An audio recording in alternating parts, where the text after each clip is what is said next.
Hi, this is Rubel from Tech Review. Today I am here to show you how to fix Start button does not work in Windows 11. To fix this problem, open the Run dialog box by simultaneously press Windows plus R key.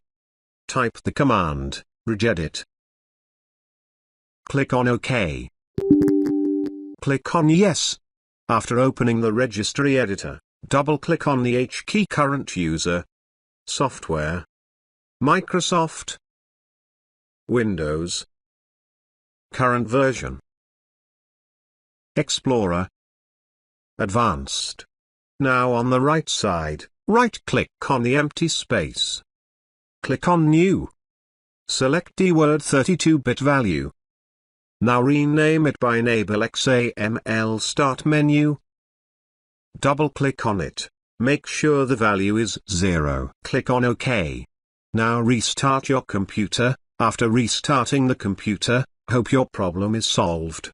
Thanks for watching this video. Hope you like this. Please do subscribe to my channel. Also give a like please. Take care.